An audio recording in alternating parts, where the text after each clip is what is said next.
Oke guys, sekarang saya bersama dengan salah seorang narasumber yang dibilang pakar dalam hal berbicara mengenai tulisan-tulisan aksara yang ditulis di atas media lontar. Beliau adalah seorang doktor ilmu hukum, tapi beliau juga sangat tertarik untuk mengkaji bagaimana budaya Sasak, khususnya Lombok lah ya.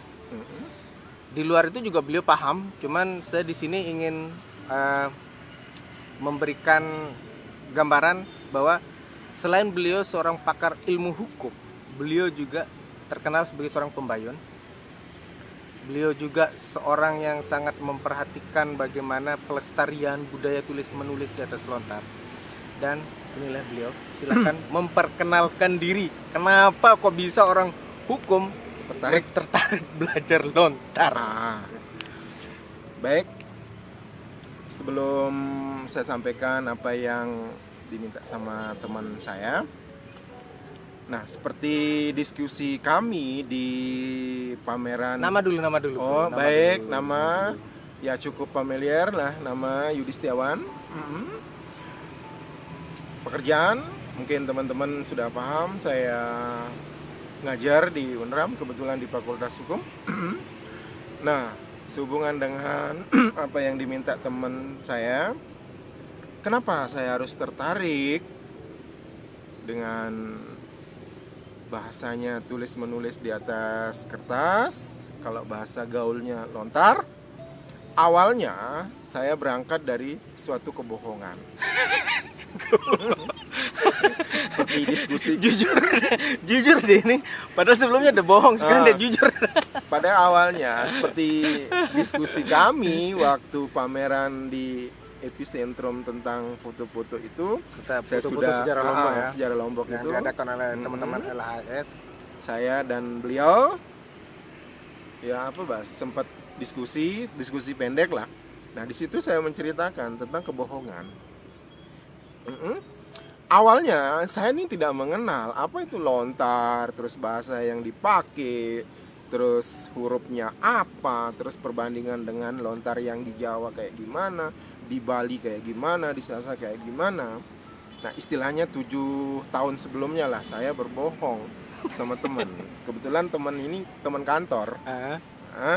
Nanya, Pak Yud bisa baca lontar?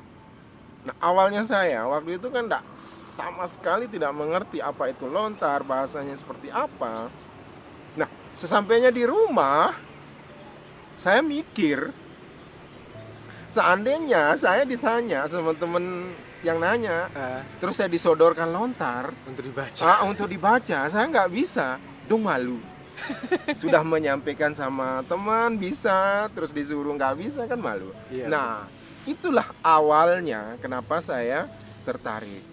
Akhirnya saya berpikir bagaimana cara saya bisa baca lontar. Akhirnya saya mencari guru kesana kemari yang bisa mengajari saya. Sampai akhirnya saya ketemu. Dari situ ketertarikan saya untuk belajar yang namanya tulis menulis di atas lontar.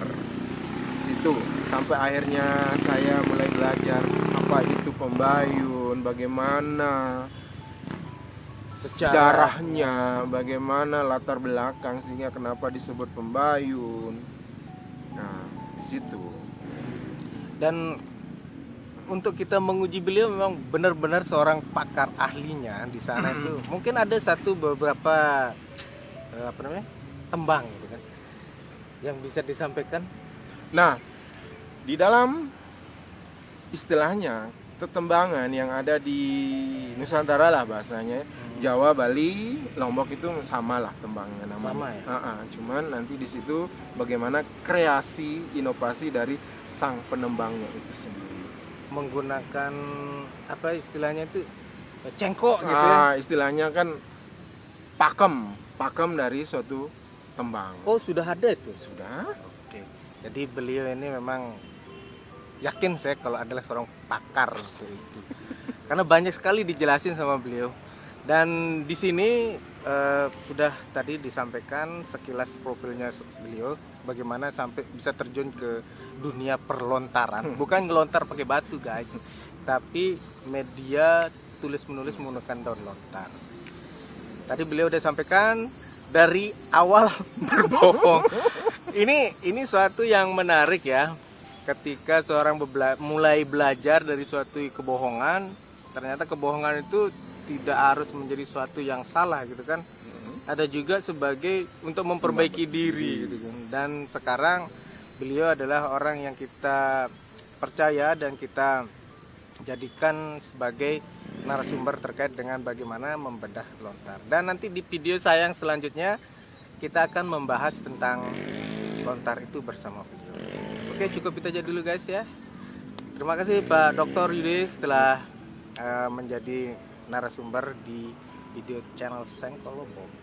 Dadah.